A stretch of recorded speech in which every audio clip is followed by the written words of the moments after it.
Discuss, podcast bersama Dinas Kesehatan Daerah Istimewa Yogyakarta.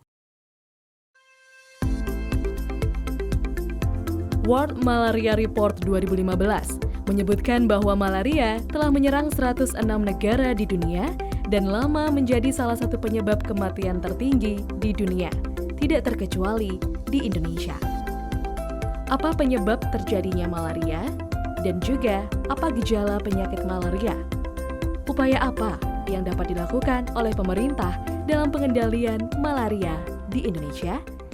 Kita akan memperbincangkannya dalam Discuss bersama Sekretaris Komisi D DPRD DIY Insinyur Imam Taufik dan anggota ID Bantul, Dr. Rina Nuryati, MPH.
Malaria merupakan penyakit yang disebabkan oleh parasit bernama Plasmodium. Penyakit ini ditularkan melalui gigitan nyamuk yang terinfeksi parasit tersebut. Di dalam tubuh manusia, parasit Plasmodium akan berkembang biak di organ hati, kemudian menginfeksi sel darah merah. Pasien yang terinfeksi oleh malaria akan menunjukkan gejala awal menyerupai penyakit influenza. Namun, bila tidak diobati, maka dapat terjadi komplikasi yang berujung pada kematian.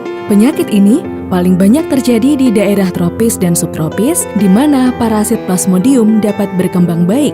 Begitu pula dengan vektor nyamuk Anopheles. Daerah selatan Sahara di Afrika dan Papua Nugini di Oseania merupakan tempat-tempat dengan angka kejadian malaria tertinggi. Plasmodium protista eukaryotik yang ditularkan oleh nyamuk adalah penyebab utama dari penyakit malaria. Di dalam tubuh manusia, parasit tersebut bersembunyi dan berkembang biak di dalam hati, kemudian menginfeksi sel darah merah sehingga menyebabkan gejala seperti demam dan sakit kepala, yang mana pada kasus yang parah akan mengarah ke koma serta kematian. Terdapat 4 jenis Plasmodium, yaitu Plasmodium vivat, Plasmodium oval, Malariae Plasmodium, dan Plasmodium falciparum. 4 jenis tersebut menyebabkan penyakit malaria. Khusus untuk Plasmodium falciparum sering menjurus kepada sakit malaria berat yang sangat sering menyebabkan kematian.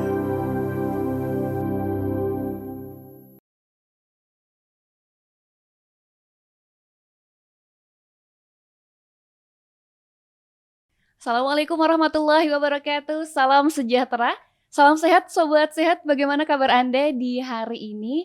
Semoga tentu harapan kita kabar Anda dalam keadaan sehat, baik jasmani maupun rohani.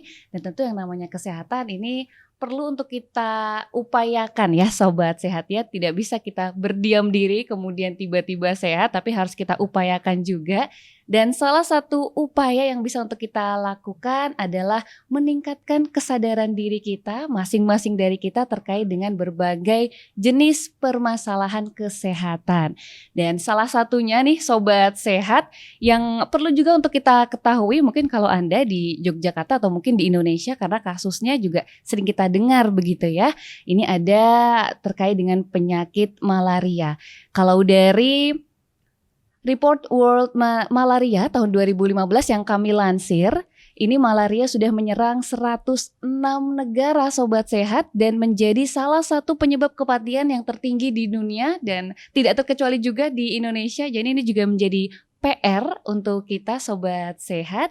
Dan di kesempatan Discuss kali ini, podcast Dinas Kesehatan Daerah Istimewa Yogyakarta, ini juga menjadi satu upaya untuk kita sosialisasi, edukasi dan juga promosi terkait dengan permasalahan kesehatan. Di episode kali ini akan kita bahas secara tuntas nanti adalah terkait dengan penyakit malaria. Bersama saya Dina Amalia dan juga narasumber kita sudah hadir di tengah kita juga Sobat Sehat.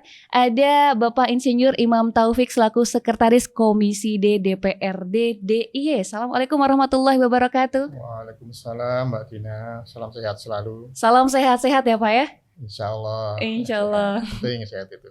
Betul, itu yang perlu untuk kita jaga ya Sobat Sehat. Dan juga ada Ibu Dr. Rina Nuryati MPH dari Ikatan Dokter Indonesia Kabupaten Kulon Progo. Assalamualaikum warahmatullahi wabarakatuh Dr. Rina. Waalaikumsalam warahmatullahi wabarakatuh. Salam sehat Mbak Dina. Salam sehat, kabar sehat juga ya? Ya alhamdulillah sehat. Alhamdulillah sehat. Ini karena kalau Dr. Rina dari Kulon Progo rasanya pas nih ya dokter, kalau kita tema bahasanya adalah terkait dengan malaria. Karena kalau tidak salah nanti mungkin bisa dikoreksi juga oleh Dr. Rina. Ini kalau di Yogyakarta, Kulon Progo menjadi satu daerah yang kasus malarianya paling tinggi ya dokter ya? Iya, betul Mbak Betul Dina. ya? Iya. Itu kenapa bisa terjadi seperti itu? Penjelasannya seperti apa dokter? Ya, terima kasih Mbak Dina ya.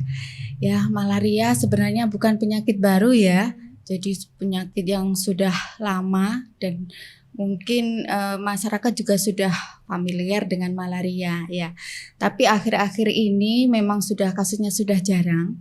Tapi di kita di Provinsi DIY masih ada satu yang mendapat perhatian meskipun secara kabupaten kami sudah mendapat sertifikat eliminasi malaria dari Kementerian Kesehatan tahun kemarin. Tapi kita tetap harus menjaga bahwa malaria itu tidak banyak lagi di Kulon Progo ya. Jadi karena permasalahan alam ini menjadi faktor pendukung ya. Di sana ada Pegunungan Menoreh dan di Pegunungan Menoreh itu dari dulu itu memang menjadi tempat untuk bersarangnya nyamuk malaria itu lebih banyak dibandingkan daerah yang lain di Jogja ini. Jadi dibandingkan dengan Kabupaten Sleman, Jogja, kemudian Gunung Kidul dan juga Bantul, Kulon Progo ini yang menjadi perhatian. Tadi sempat disampaikan juga oleh Dokter Rina, malaria ini memang penyebarannya lewat nyamuk ya dokter? Ya.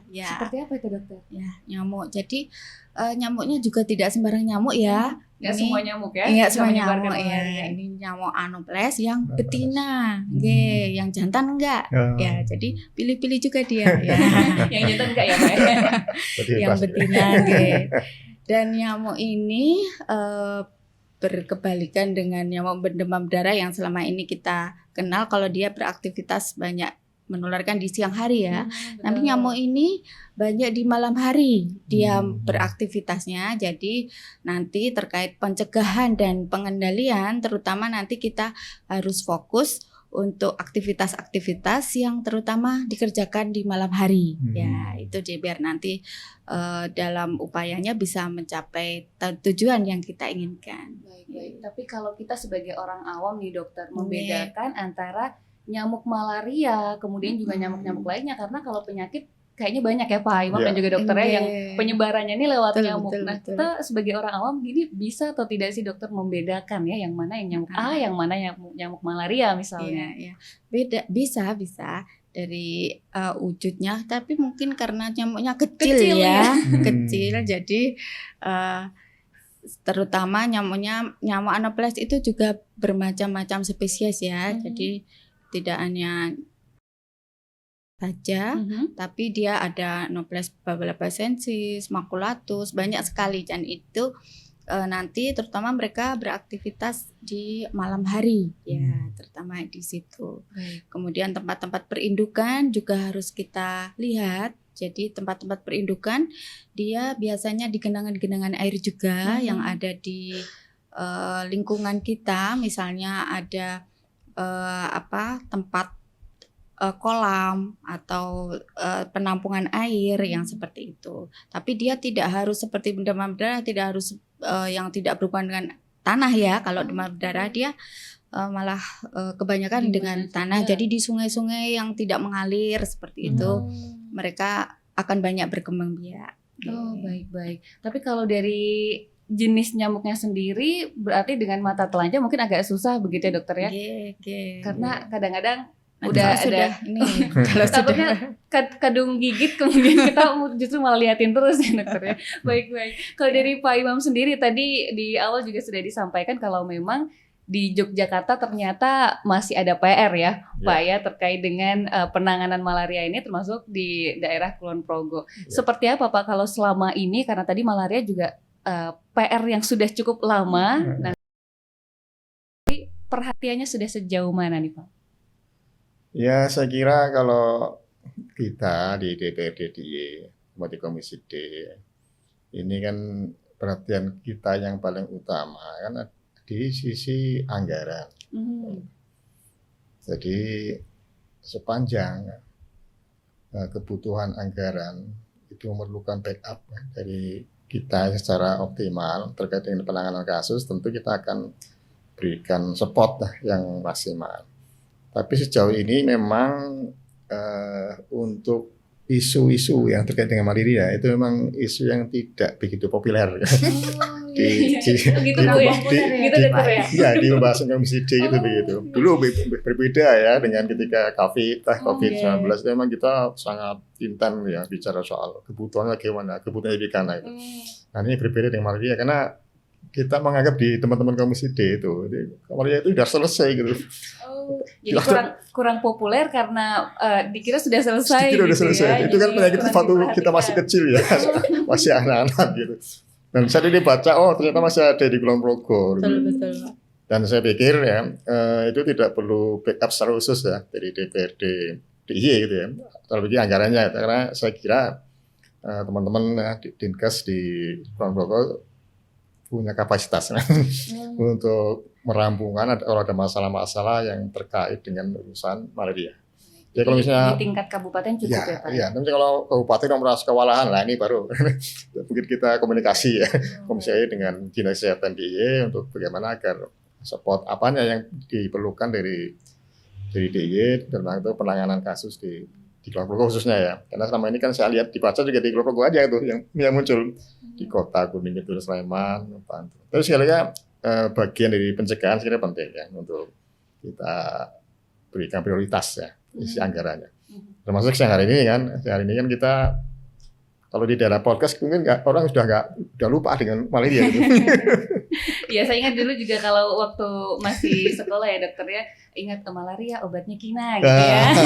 Mungkin kita juga ingat itu. Tapi apakah betul nih dokter Rina bahwa malaria di Jogja utamanya ya itu sudah semakin berkurang begitu jumlahnya, sehingga tadi seperti yang disampaikan oleh Pak Imam mungkin di bahasan pemerintah pun sudah tidak terlalu menjadi fokus karena mungkin banyak prioritas lain begitu ya Pak ya.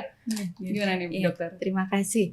Ya, kalau secara jumlah mungkin bisa dikatakan begitu ya. Tapi ini malaria ini karena menjadi penyakit menular, jadi kalau tidak kita kendalikan nanti dia juga akan berpotensi menjadi banyak. Nah, yang perlu kita waspadai selain yang di menoreh ya, sebenarnya kita di 4 kabupaten kota yang lain itu juga punya potensi Punya juga potensi Pak. itu ya? Ya, karena kita kota pelajar ya. Ya. Ramai padat Kota penduduk pelajar Ada impor itu ya? banyak yang dari luar luar Jogja. Jogja dan yang saat ini masih tinggi kasusnya itu di Papua. Oh, malah Papua Iya. ya. Oh iya. Di ya, karena Papua banyak itu hutan ya. kasusnya masih tinggi dan mahasiswa-mahasiswa yang di Jogja itu dari Papua ini harus mendapat informasi yang jelas di mana dia bisa mengakses kalau ada gejala malaria. Karena kita tahu ya malaria itu kan disebabkan oleh plasmodium. Plasmodiumnya itu ada 5 macam. Ada yang bisa sembuh, tapi ada yang bisa kambuh.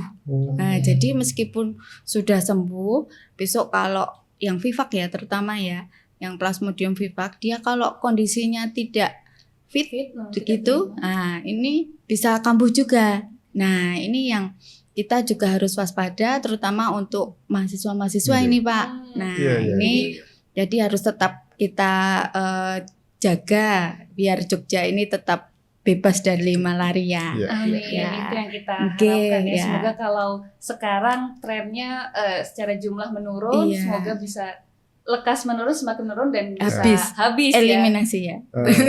Istilahnya eliminasi Iya. malaria. Malaria, Ya. iya.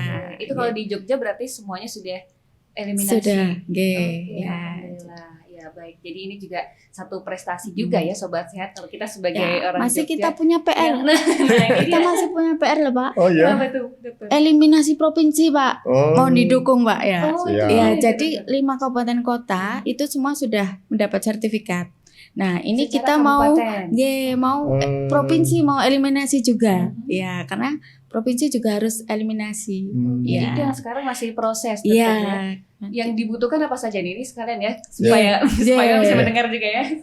Gimana apa saja itu? Ya, Dokter? dukungan Syaratnya? dari peran-peran masyarakat, lintas sektor juga OPD Iya. mungkin Pak yang perlu kami didukung, Iya. terutama kalau malaria karena tadi aktivitas di malam hari ya. Iya. Jadi itu nanti terkait di satu sisi ada yang dari dinas apa kalau kuliah itu ya Kemendikbud, Dipora.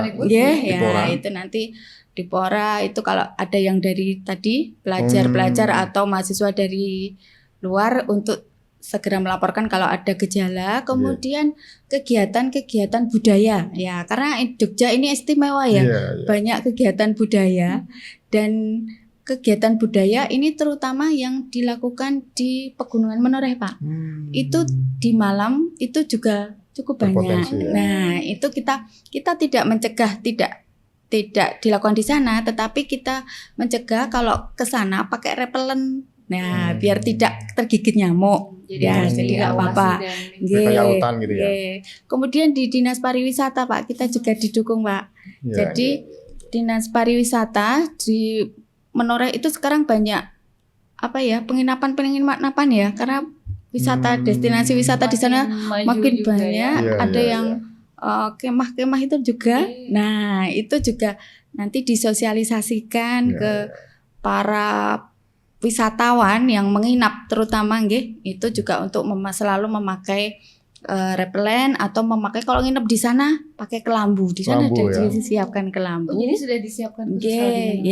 ya. Dan itu harus dipakai biar tidak tergigit nyamuk. Nggih. Kalau yang sejauh ini sudah terlaksana, Pak Imam, apa saja? Misalnya tadi yang fokus-fokus pencegahan, misalnya ya, itu yang sudah terlaksana kalau sepanjang ini apa saja, Pak?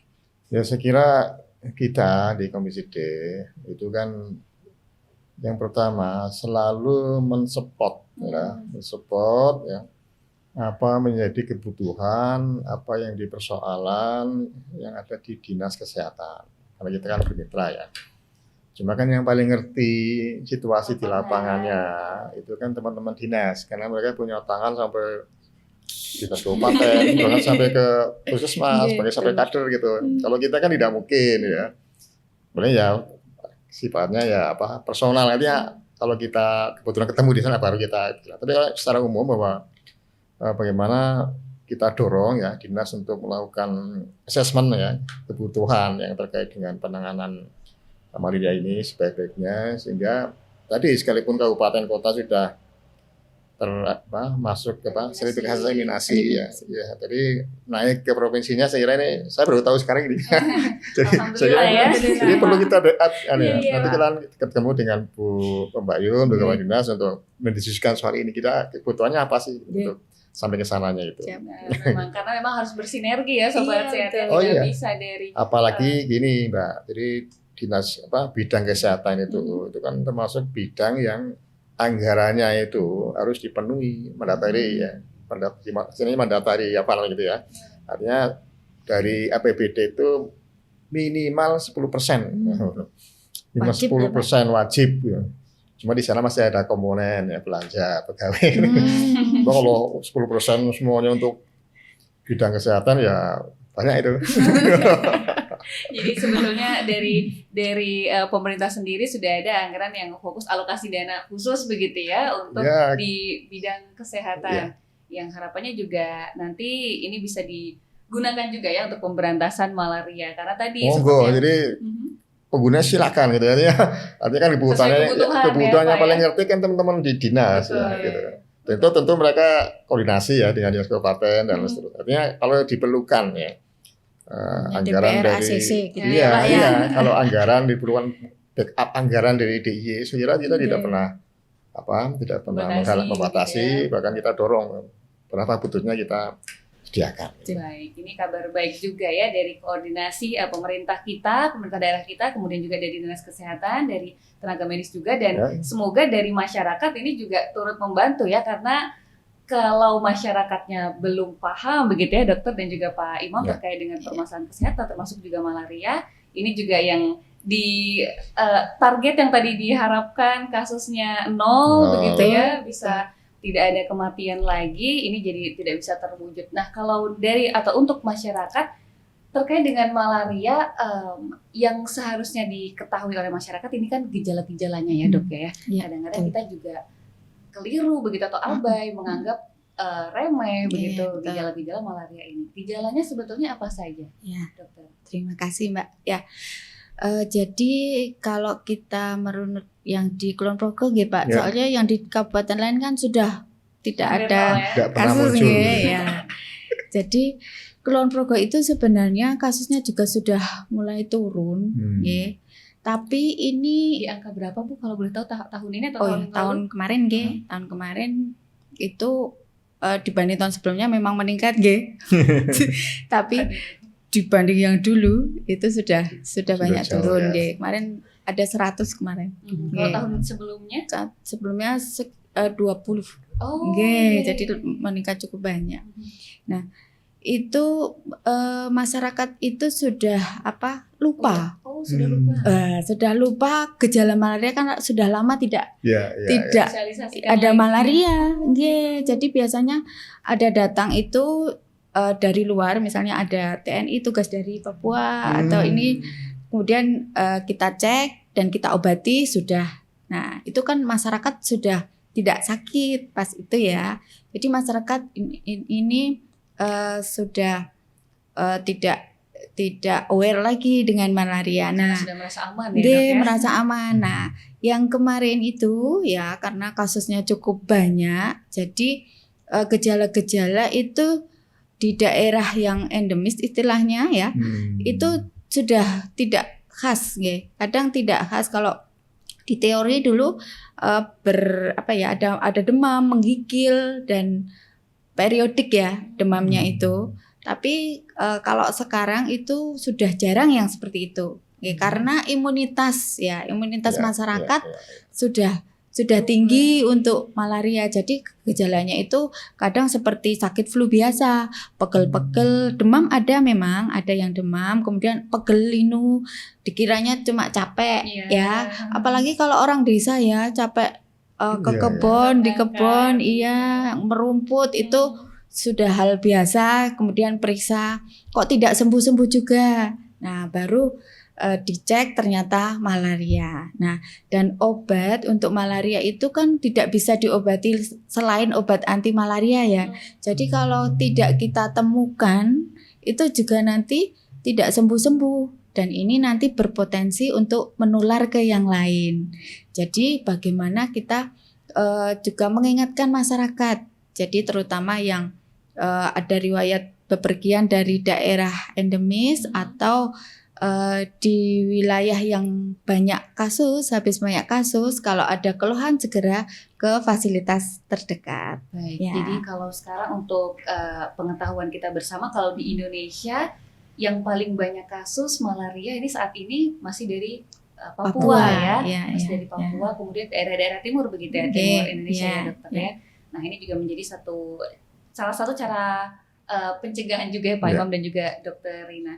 Tadi yang menarik di Kulon Progo ini baru tahun lalu ya dokter, angkanya dari 20 sekian sampai 100 sekian, jadi meningkatnya 5 kali lipat berarti ya dok ya.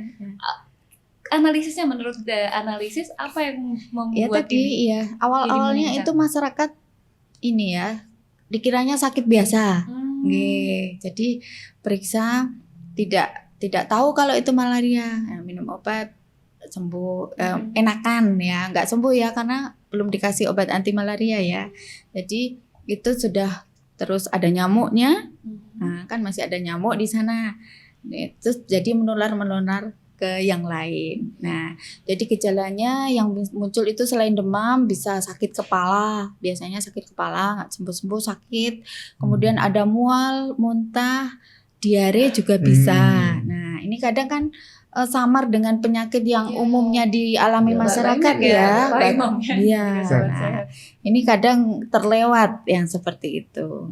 Jadi kalau kita sebagai orang awam tidak bisa ya membedakan atau diagnosis sendiri itu malaria atau bukan malaria ya. Kalau gejala klasiknya nggak muncul. Ya, tadi ada gejala klasik ya, periodisasi demam. Itu artinya jadi, naik turun gitu. Naik turun sampai menggigil. Nah, itu zaman dulu masih ada nggih Pak Imam ya. Kecil tuh. Kalau sekarang demamnya itu nggak khas, nggak sampai menggigil seperti itu. Baik, itu yang perlu dipahami juga ya oleh jadi masyarakat harus waspada tetap ya. Baik. Kita bagaimana cara kita tahu begitu Dokter Rina, kapan waktu terbaik untuk membawa pasien itu ke rumah sakit? Baik ya, pasien dibawa ke rumah sakit kalau dia yang pertama keluhannya tidak berkurang. Jadi yang harus diwaspadai masyarakat adalah riwayat 2 minggu yang lalu sebelum sakit. Dia ada kemana? Ya, terutama kemananya ini ke daerah endemis tadi ya. Apakah dari luar DIY misalnya yang dari Papua tadi, atau ada juga saudara yang menginap. Nah, saudara yang menginap tapi asalnya dari daerah malaria. Nah, itu juga harus ditanya. Jadi 2 minggu sebelumnya karena masa inkubasinya dia 2 minggu ya.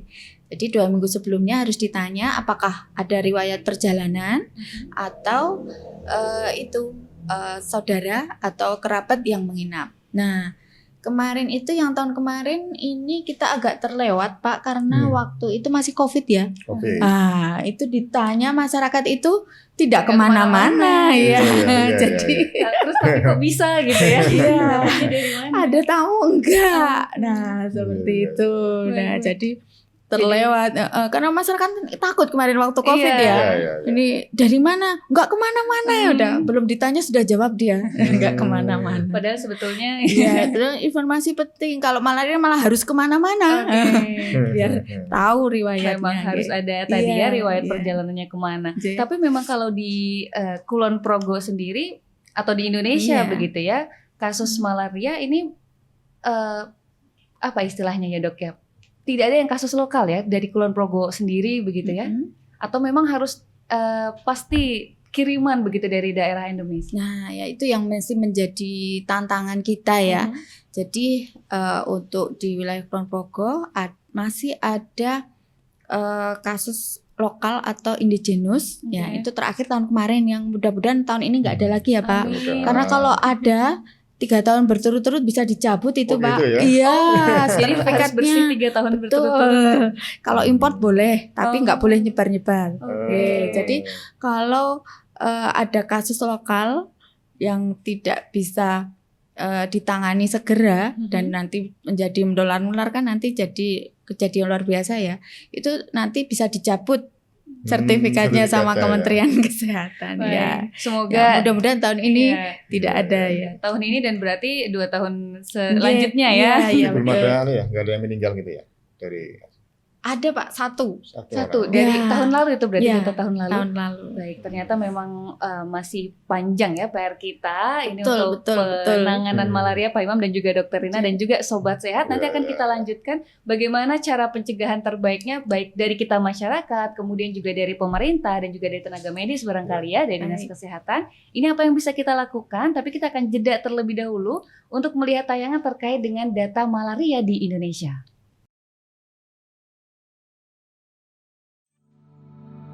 World Malaria Report 2015 menyebutkan bahwa malaria telah menyerang 106 negara di dunia dan lama menjadi salah satu penyebab kematian tertinggi di dunia, tidak terkecuali Indonesia.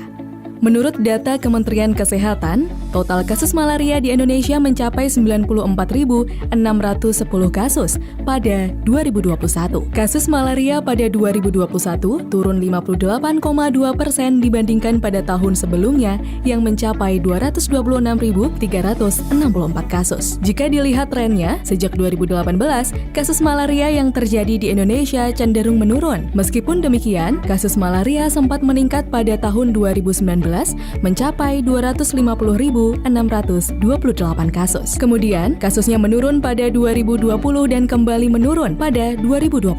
Kasus malaria tertinggi masih terkonsentrasi di Indonesia bagian timur. Papua menjadi provinsi dengan kasus malaria tertinggi di tanah air, yakni mencapai 86.022 kasus hingga saat ini. Proporsi kasus malaria yang terjadi di provinsi tersebut mencapai 90,9% dari total. Kemudian, disusul oleh Nusa Tenggara Timur dengan kasus malaria mencapai 2.393 kasus. Setelahnya adalah Papua Barat dengan kasus malaria sebanyak 1.841 kasus. Sementara itu, Bengkulu, Banten, dan Daerah Istimewa Yogyakarta menjadi provinsi dengan kasus malaria terendah.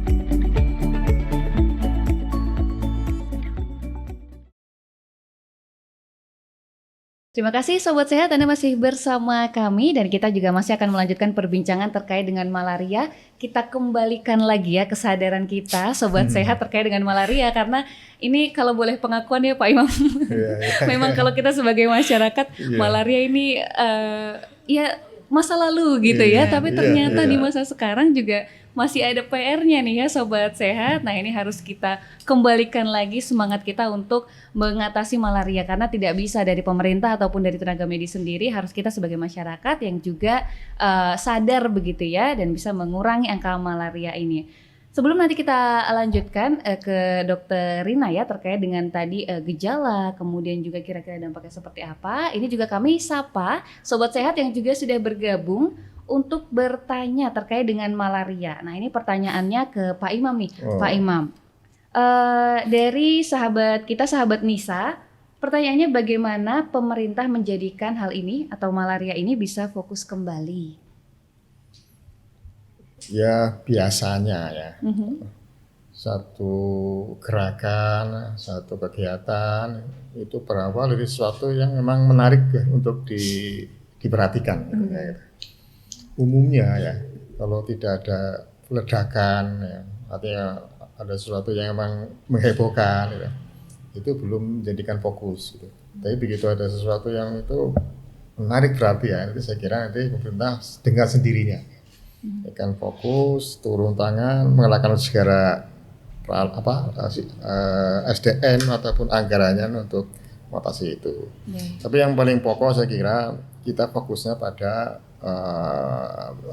promosi ya, preventif itu saya kira itu yang paling penting saya kira, karena bagaimanapun ya pencegahan itu jauh lebih efektif, lebih bagus ya daripada kita melakukan penanganan kalau sudah ada kasus. Sehingga kegiatan-kegiatan yang mengarah kepada promosi ya, preventif ya, tindakan preventif saya kira harus kita terus kita lakukan gitu ya. Itu saya fokusnya di situ gitu.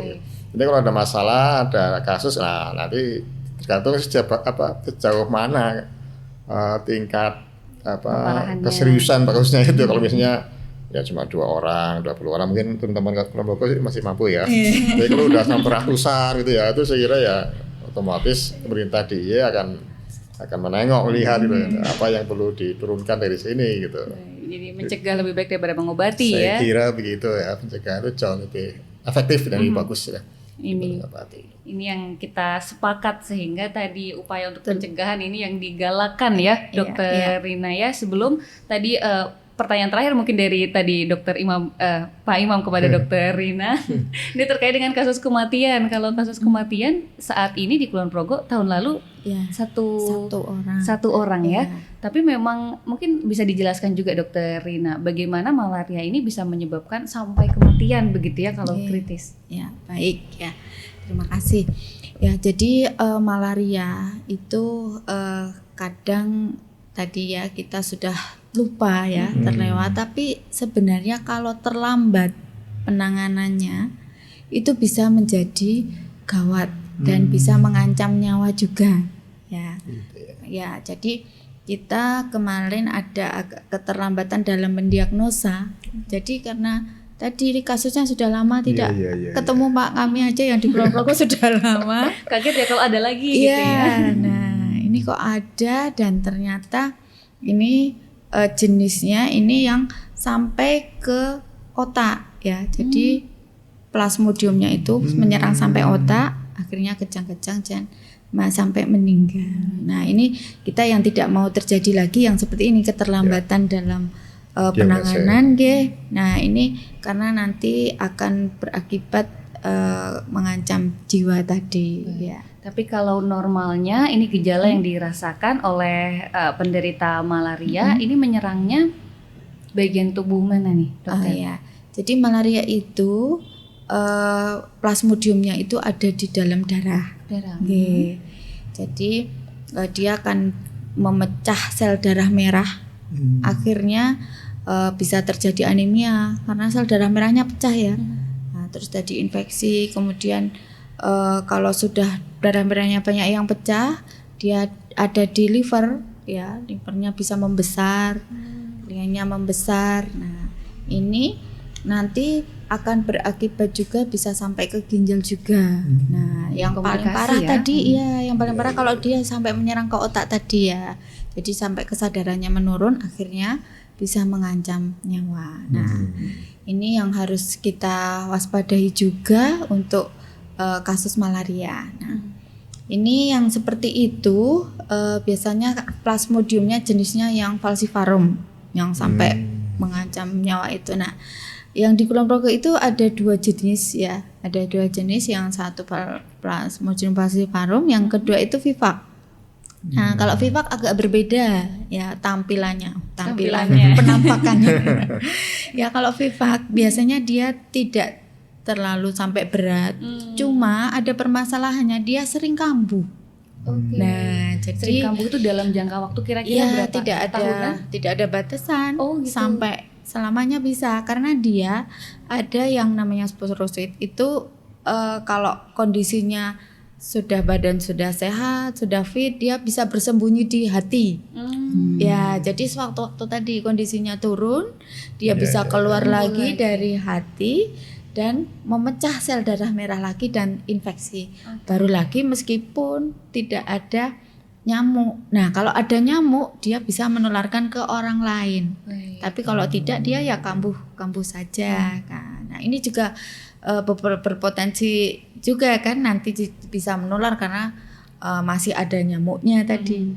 Jadi memang kalau malaria itu tadi ada yang malaria ringan, berarti ada yang malaria berat juga Dokter ya? Kalau yang berat tadi paling parah ketika sudah menyerang bagian-bagian lain ya, liver kemudian juga ginjal sampai kepada otak. Kepada otak. Itu kalau gejala antara orang dewasa dengan anak-anak yang dirasakan, yang dialami juga sama? Mirip-mirip ya, tidak ada perbedaan khusus biasanya ya, jadi sama. Jadi kasus kematian yang biasanya terjadi begitu di kasus malaria bukan hanya anak-anak saja ya, Iya, iya. tapi Orang dewasa juga bisa. orang dewasa Betul, juga betul, ya. bisa. Berarti ini yang harus kita waspadai juga ya, Iya. sobat sehat. Kemudian ada juga kita sapa ada sobat sehat lainnya yang bertanya, ini dari sahabat sehat Aryo di Kulon Progo. Bisakah malaria ini terjadi di kampung dan bagaimana solusi untuk ketika ada orang yang liburan, contohnya ke Menoreh? Betul. Nah ini mungkin bisa dijawab oleh Dokter Rina dulu. Oh ya, terima kasih. Ya, malaria itu kalau secara awalnya ya, jadi dia kan harus ada orang yang sakit dulu. Ya, jadi nyamuknya itu kalau nggak ada orang yang sakit kan dia nggak apa-apa, meskipun ada nyamuk tapi nggak ada yang sakit malaria ya. Jadi harus ada yang sakit dulu. Jadi kalau di lingkungan tersebut tidak ada yang sakit malaria, ya aman-aman saja. Tapi kalau begitu ada pendatang atau yang menginap, kerabat yang menginap, atau tadi habis bepergian, riwayat bepergian dari daerah endemis, nah ini yang harus masyarakat waspada. Makanya terutama ini di liburan Lebaran ini kan biasanya banyak yang mudik ya Pak ya. Nah nanti daerah-daerah yang menjadi wilayah endemis itu, saudara-saudara terutama, itu kita ada istilahnya surveillance migrasi. Ya, jadi yang dari daerah endemis dan menginap itu mohon dilaporkan ke puskesmas setempat. Nanti petugas puskesmas dengan dibantu JMD tadi untuk yang di Menoreh, juru malaria desa. Juru malaria Ya, desa. betul. Dia akan mendatangi rumahnya untuk mengambil sediaan darah untuk diperiksa apakah membawa malaria atau tidak. Karena tadi tidak ada yang tidak bergejala tadi ya. Ya, jadi kalau nggak diperiksa darahnya tuh nggak tahu. ketahuan. Iya, Itu yang betul. bahaya ya justru ya, Nah, karena tidak ada gejala apapun. tadi pertanyaannya yang berlibur ya, yang berlibur ke Menoreh. Nah, yang berlibur kalau berliburnya siang nggak masalah kan, nyamuknya malam. Iya, kalau dia menginap di sana, kemudian camping misalnya itu, nah baru itu harus Potensi, ya. waspada. Nanti pakai repellent atau pakai kelambu yang kalau pas tidur di sana, atau pakai baju yang lengan panjang ya, pokoknya tertutup kulitnya yang tidak bisa digigit Terhindar dari nyamuk. gigitan Ya, nyamuk betul ya. ya. Tapi kalau mainnya siang nggak masalah. Nggak masalah, Oke. tapi itu juga harus waspada. Jangan-jangan nanti ada yang nyamuk-nyamuk yang di siang hari itu ya, seperti demam berdarah ya. Jadi memang Itu nyamuk jadi serba nakal salah itu. ya. Betul, bisa. Baik. Nah kalau dari Dokter Imam sendiri gimana nih Dokter, solusi ya untuk misalnya tadi ada orang yang liburan contohnya ke Menoreh, pengendaliannya kira-kira bisa nggak, optimis bisa dilakukan atau tidak nih Pak Imam? Ya, ini saya orang awam ya kesehatan ya. Tapi yang saya tahu ya bahwa namanya virus, namanya bakteri, namanya apa itu kan menyerang pada orang yang lemah. Jadi pastikan ya kalau mau ke Menoreh, kemanapun itu badannya itu lagi fit gitu. Ya itu yang paling penting pertama kali itu ya. Jadi kalau tidak fit ya sebaiknya istirahat di rumah. Tapi kalau tidak fit ya nanti itu berpotensi ya mungkin sumber-sumber penyakit itu bisa betul-betul menjadi sakit. Ya kalau fit kan gitu ya. Kalau fit kan penyakit apa saja kan ya mental gitu. Jadi harus jaga. Karena kapasitas kita untuk melawannya kan besar gitu. Jadi saran saya cuma itu aja ya. Harus menjaga diri terlebih dahulu ya kalau misalnya misalnya itu tadi saran tubuh dokter bagus ya, artinya Indonesia rono awan baik. itu kalau supaya terhindar dari malaria, tipsnya ya sobat artinya, sehat ya. kalau malaria kan malam hari dia betul aja gitu. Nah, kalau siang ya misalnya aman. Baik. Karena itu ilmu yang bisa jadi tips juga nih sobat sehat kalau mau main ke daerah-daerah endemis mungkin, atau mungkin kalau di Jogja di Menoreh ini kalau bisa siang hari saja, dan juga harus seperti yang tadi disampaikan oleh Pak Imam, harus preventif dulu ya, mencegah dulu karena itu lebih baik daripada mengobati. Nah, upaya-upaya pencegahan yang terbaik seperti apa Dokter Rina? Ya. Tadi pencegahan itu kita seperti Pak Imam tadi sudah betul ya, dari diri sendiri dulu, kondisinya harus fit. Ya. kemudian dari lingkungan ya, karena nyamuk ini kan sangat erat kaitannya dengan kondisi lingkungan kita ya. Nyamuk itu kan tidak senang kalau yang dibersih-bersih ya dia. Nah, dia kalau nyamuk ini senangnya di rumput-rumput apa ya? Gitu ya. Iya, Di kotor-kotor ya. Jadi di lingkungan yang tidak bersih. Nah, masyarakat makanya harus selalu membersihkan lingkungannya agar tidak ada air-air yang berpotensi menjadi genangan ya. Kalau terpaksanya ada dan itu tidak mungkin dikuras misalnya atau dibuang, kita bisa kasih obat namanya larvasida. Ya, itu untuk membunuh jentik-jentiknya nanti. Larvasida aman nanti untuk dikonsumsi atau dikasih ikan seperti demam berdarah juga. Itu juga bisa efektif untuk menjaga lingkungan kita agar tidak ada tempat perindukan nyamuk. Baik. Itu upaya untuk mencegah. Nah, kalau tadi juga yang menarik beberapa kali kita bahas, salah satu upaya pencegahan adalah mendata atau men-track begitu riwayat perjalanannya. Betul, itu penting itu yang penting ya, itu yang bisa dilakukan juga. Nah, kalau ada yang sudah ketahuan misalnya ya dari daerah endemis, kemudian ternyata tadi misalnya dari juru malaria desa ini ya sudah ketahuan itu ternyata pembawa malaria begitu atau pengidap malaria. Nah, kira-kira setelah itu kalau dari misalnya dari pemerintah ada regulasinya nggak, harus lapor ke kemana begitu Pak Imam? Ya, saya kira itu mungkin tidak sampai kepada tingkatan perda atau pergub, tapi mungkin cukup dengan peraturan kepala puskesmas atau kepala dinas kesehatan gitu. Karena itu sangat teknis gitu ya. Jadi kalau yang di kita itu kan ya, kalau yang itu dianggap memang harus dipayungi secara regulasinya itu ya secara umum lah kita bikinkan. Kayak misalnya lo kesehatan kita kan kesehatan itu ini di DIY ini ya, ini baru ada 2 kalau nggak salah.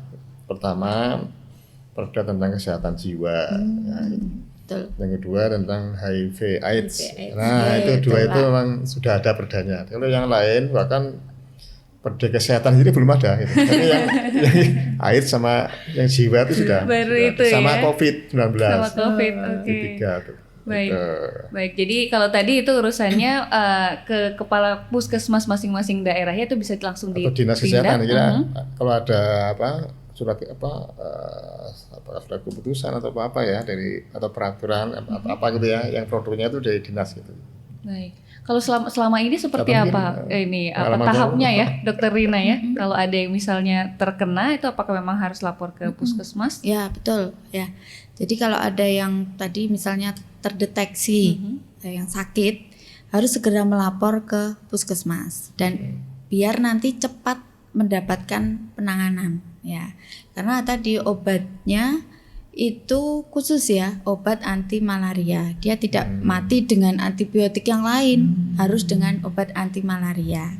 Dan itu didapatkan gratis masyarakat. Kalau memang ada yang sakit, nanti hubungi puskesmas yang ada di wilayah. Jadi Kulon Progo pun karena yang endemis ini tinggal yang di Menoreh, obat itu tidak kita sebar ke semua puskesmas. Jadi hanya yang di Menoreh. Nanti kalau yang di bawah misalnya ada, itu nanti akan berkoordinasi dengan puskesmas Menoreh tadi untuk mengambil obat. Jadi obatnya sudah disiapkan khusus untuk malaria. Kita harapkan kalau ada kasus ditemukan paling lambat 1 kali 24 jam sudah harus minum obat. Baik. Ya, karena kita mencegah penularan berpacu dengan waktu. Dia nanti makin lama tidak diobati, makin parah, makin bisa menular juga. Iya, Nah, itu yang tidak kita harapkan. Jadi memang kalau penanganannya dari fasilitas kesehatan tingkat pertama sudah bisa ya. Jadi tidak perlu harus dirujuk ke rumah sakit ya, gitu tidak ya. perlu. Di puskesmas sudah ada. Dan ini juga tadi sempat terbahas juga oleh Dokter Rina. Obat malaria ini hanya satu, yaitu obat anti malaria hanya satu begitu ya. Tidak bisa satu golongan ya. Satu itu golongan. namanya satu golongan tapi jenisnya macam-macam. Ya, yang kita pakai sekarang ada 2. Ya. Jadi nanti tiap plasmodium tadi juga aturannya beda-beda minumnya.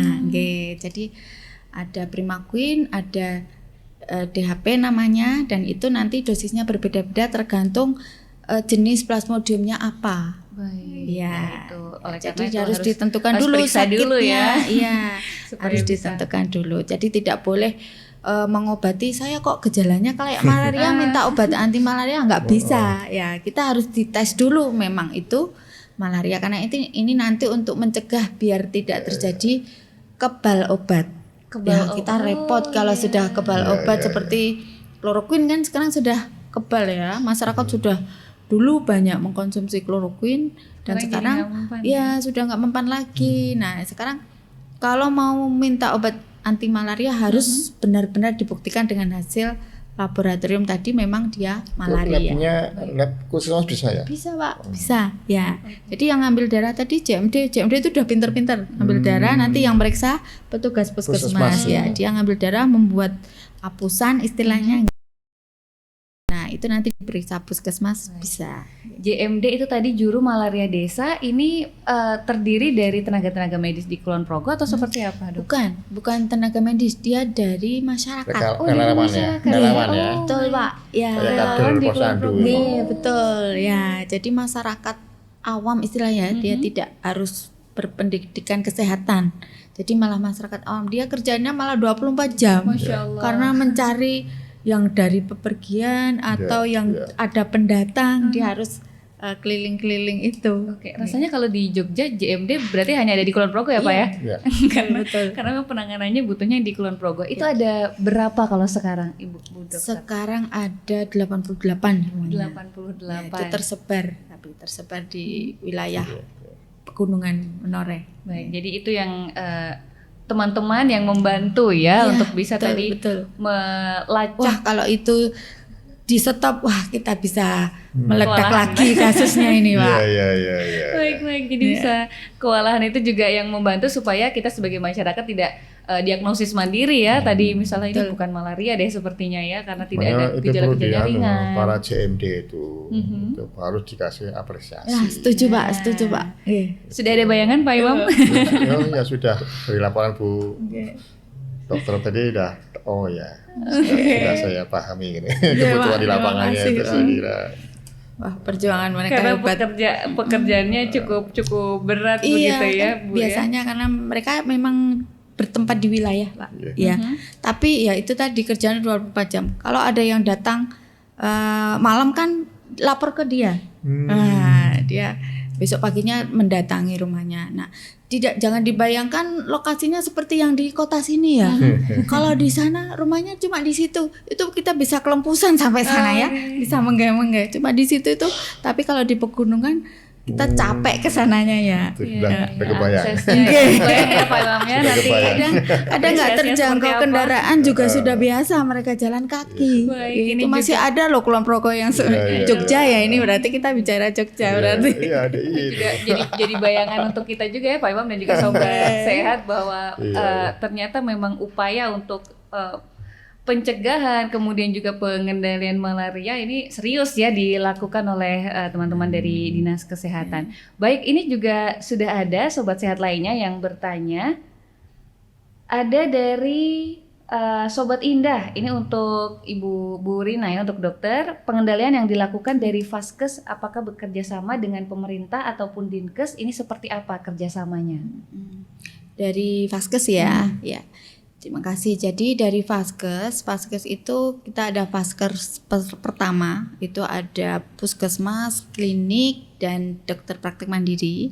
Tadi dia tugasnya adalah mendeteksi seawal mungkin, karena biasanya masyarakat itu kalau gejala ringan kan harus ini dengan sistem jaminan kesehatan nasional kan sudah terpola. Jadi tidak bisa langsung ke rumah sakit kalau nggak darurat toh. Jadi mereka ke fasilitas kesehatan pertama dulu, Mengikuti sistem. ya, dan tugasnya nanti akan mendeteksi kalau ada yang bergejala ya. Jadi di semua puskesmas dan klinik itu sudah kita dropping alat tes cepat. Seperti kalau COVID itu apa ya? Antigen atau apa ya? Tapi itu RDT.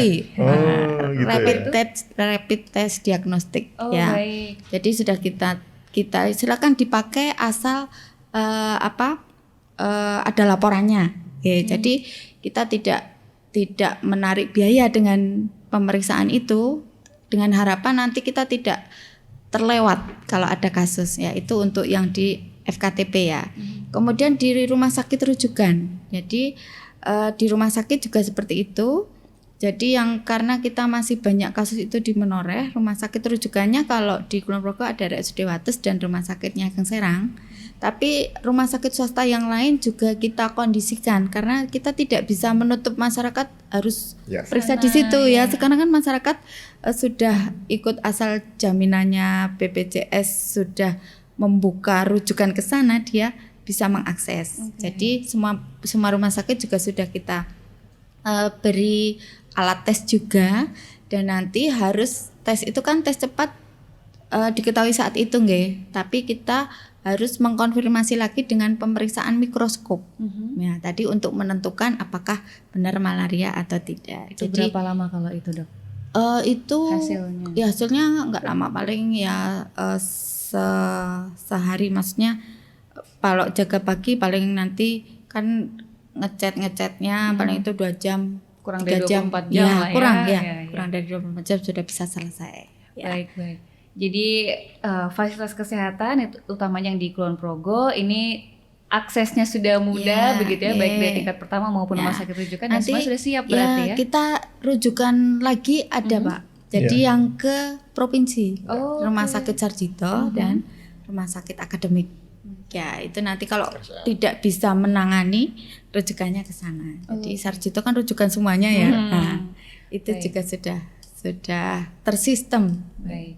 Jadi sudah tersistem ya antar fasilitas kesehatan dari tingkat pertama sampai ke rujukan provinsi begitu ya. Baik, terima kasih Dokter Rina. Kemudian ke Pak Imam, ini ada juga pertanyaan dari sahabat Yanto nih Pak Imam. Sosialisasi kesehatan dari pemerintah ini seperti apa sih?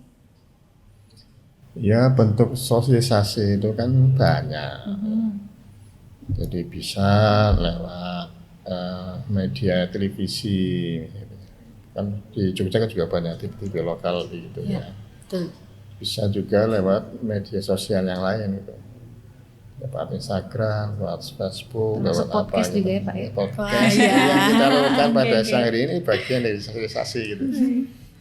Itu adalah ini inisiasi kami di Komisi D gitu. Jadi kita minta Dinas Kesehatan untuk banyak melakukan sosialisasi gitu. Nah ini saya hanya gitu. Di samping itu saya kira pamflet-pamflet yang memang itu diperlukan, terutama di daerah-daerah yang tadi sudah berpotensi menjadi endemik gitu ya. Betul Pak. Nah itu saya kira di sana harus lebih gencar lagi gitu. Itu. Tapi secara umum saya kira segala sarana yang ada itu bisa digunakan, dimanfaatkan dan terutama yang dianggap paling efektif ya. Syukur biayanya murah tapi efektif. Ya. Nah gitu. Dengan cost tapi nggak masalah lah. Kalau urusan ya, anggaran nggak ada masalah. Kita backup secara penuh. Baik, jadi tergantung kebutuhan berarti ya Dokter. Iya. Seperti apa? Ini karena tujuan kita sama begitu ya goalsnya ya, supaya masyarakat sehat bisa ya. betul kualitas hidupnya lebih baik. Yang penting masyarakat bisa sebenarnya sehat juga punya pemahaman, pemahaman yang baik terhadap persoalan malaria ini. Jadi kalau ada apa-apa nanti dia sudah bisa melakukan antisipasi secara dini gitu. Betul, dan penanganannya bisa cepat semoga ya, itu yang kita harapkan. Dari Dokter Rina, untuk kita sebagai masyarakat begitu ya, kalau tadi disampaikan kalau malaria ini obatnya memang obat khusus anti malaria. Kalau di masyarakat apakah mungkin Dokter Rina atau Pak Imam ini juga pernah mendengar ada obat herbal atau tidak sih yang biasanya akrab begitu ya di masyarakat? Ya. Sampai saat ini belum ada yang diakui ya di Kemenkes ya. Jadi obat anti malaria itu dari Kemenkes sudah ditentukan ini dan ini tadi bisa diakses gratis oleh masyarakat. Jadi tidak perlu nyari-nyari yang lain. Kita siap untuk melayani kasus jika ada kasus gitu. Jadi kita nggak ada kasus obat anti malaria itu tersedia gitu. Jadi kadang kalau dulu kalau dulu nggak ada kasus Kalau kita habis minta ke dinas provinsi, Pak. Oh, Nggih, jadi jalurnya lewat dinkes Iya, iya. provinsi, nggih. Kalau sekarang tersedia Iya, terus ya iya. berarti. Ya, jadi kalau nggak ada itu, kadang ada nggak ada kasus sampai kadaluarsa. Nah, tapi kita malah seneng kan nggak ada kasus. Iya, alhamdulillah. Ya, alhamdulillah. Iya, iya, iya. Jadi tapi kan kita tetap siap, tetap siap nanti kalau sewaktu-waktu ada. Baik, ini Bentar, Bu, juga saya mau nanya ya. Jadi Silakan. kasus itu kan kadang ada ya, kalau langsung itu kayak gunung es gitu ya. Oh, oke. Artinya yang muncul di permukaan itu sebenarnya yang di bawah itu banyak. Kira-kira berlaku nggak untuk malaria itu? Kalau malaria ya, jadi kalau malaria kita ada mekanisme untuk jika ada satu kasus, Pak, untuk kayak kalau COVID seperti COVID itu kontak tracing kemarin ya. Nah, ini juga ada dan kita lebih luas lagi. Jadi kalau ada satu kasus di suatu wilayah, nanti kita survei kontak itu ada berapa orang. Kalau nemu kita lebih luas lagi, semua kita ambil darahnya dan itu kita pantau sampai 2 kali masa inkubasi.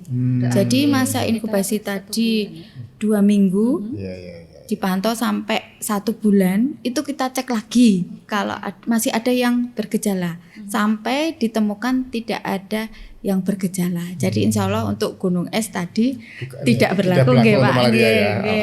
Alhamdulillah. Jadi Kabar kita baik ya, Pak Imam, kita kita Khawatir juga. bergerak, nggih. Asal masyarakat nanti kalau ditanya jujur ya. iya. Jadi siapa kemarin kemana? Kemarin Ketemu siapa? habis ketemu siapa, Tapi aktivitasnya apa? ngambil dananya di situ loh. Iya. Mereka situ. disuruh kemana gitu? Enggak. Oh, ya, Ya, udah, jadi itu di situ petugas lebih. yang mudah ya. petugas sebenarnya. yang datang ke sana meskipun nanti meriksanya kan harus pakai mikroskop. Periksanya di vaskes, Iya, tapi iya, iya. darahnya diambil dulu. Oh, gitu. Ya, Jadi sebetulnya kita sebagai masyarakat sudah terfasilitasi Iya, tadi ya biasanya untuk gitu. pencegahan malaria dan harapannya juga sobat sehat ini tidak ada lagi kasus malaria yang terjadi Amin, amin. baik di Amin. Yogyakarta kalau lebih luas Betul. di negara kita di Indonesia ya supaya Amin. karena Ya. kalau masih ada potensi untuk menular masih terus Masih, bisa ya. terjadi ya Dokter Rina dan Betul. juga Pak Imam. Baik, sebagai penutup ini Dokter Rina dan juga Pak Imam terkait dengan tema kita malaria dari Dokter Rina terlebih dahulu seperti apa imbauan untuk masyarakat. Ya, baik ya. Terima kasih. Jadi untuk masyarakat malaria tetap waspada ya. Jadi terutama ini mendekati libur Lebaran biasanya banyak yang mudik ya. Jadi nanti kalau ada yang dari daerah endemis, saudara-saudara kita yang datang dari daerah endemis segera dilaporkan untuk ke puskesmas setempat. Ya, nanti kita akan melakukan pemeriksaan sampai dinyatakan aman. Oke. Kemudian tetap jaga kondisi, tetap sehat, juga jaga lingkungan tetap sehat. Baik, itu PR untuk kita sebagai masyarakat ya sobat sehat. Dari Pak Imam silakan. Ya, kalau saya satu saja. Jadi bagaimana kita semua ya ini betul-betul yang namanya kesehatan itu dijaga, ya, vitalitas tubuh itu dipelihara gitu. Jadi olahraga yang baik, gitu, makan yang bergizi, gitu. Kemudian tidur yang teratur gitu, Cukup, saya kira yang cukup itu saya kira sudah memadai lah kita memiliki imunitas yang tinggi gitu ya. Nah, yang lebih jauh lagi memang itu hubungannya dengan kesejahteraan. Jadi kalau semakin sejahtera biasanya kemampuan untuk seperti itu akan semakin tinggi. Dan ini PR kita semua. Betul, Pak. Jadi karena semuanya berhubungan ya Pak Ya, berhubungan. sejahtera terlebih dahulu supaya masyarakat ini bisa menjaga diri dengan lebih baik ya. Istilahnya itu makan kenyang, kerja enak, Hidup terus senang orang gitu sehat, dan dibikin happy gitu ya. Amin amin. Ini menuju ke sana masyarakat Ah, juga iya, insya Allah iya. ya. Terima kasih banyak Pak Imam Taufik dari Sekretaris Komisi DPRD DIY dan juga Dokter Rina Nuriati. Terima kasih Sama-sama. banyak dari Yes. Ikatan Dokter Indonesia Kulon Progo. Dan kami juga ucapkan terima kasih untuk Anda Sobat Sehat yang sudah menyimak Discuss Podcast Dinas Kesehatan Daerah Istimewa Yogyakarta. Ini sebagai bentuk edukasi, kemudian juga promosi kepada masyarakat terkait dengan berbagai permasalahan kesehatan, termasuk salah satunya adalah masalah malaria. Semoga ini bisa menjadi pemahaman baru untuk kita dan meningkatkan kesadaran kita lagi, Sobat Sehat. Dina Amalia pamit undur diri. Terima kasih, salam sehat.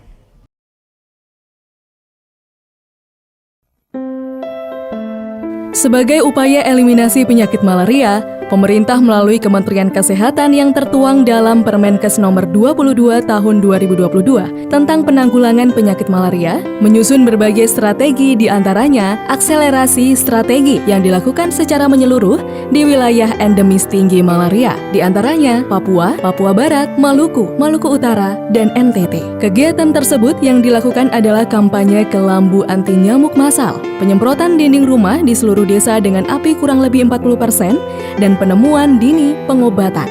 Intensifikasi strategi merupakan upaya pengendalian di luar kawasan Indonesia Timur seperti di daerah tambang, pertanian, kehutanan, transmigrasi, dan pengungsian.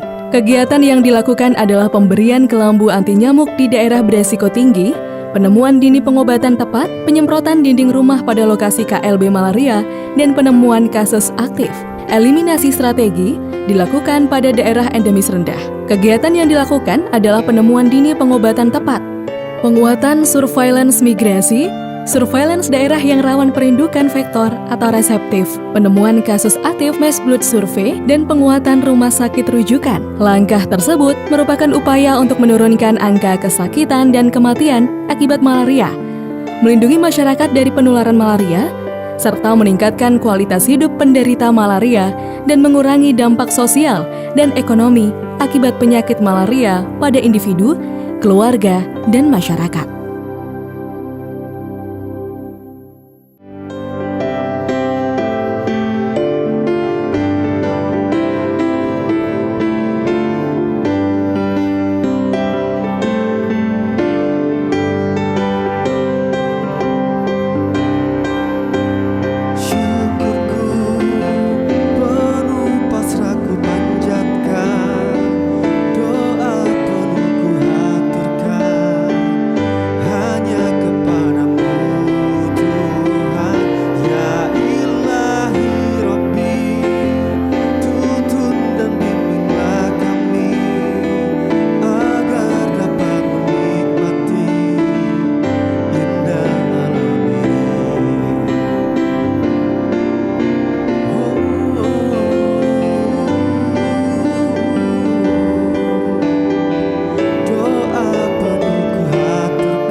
Discuss, podcast bersama Dinas Kesehatan Daerah Istimewa Yogyakarta.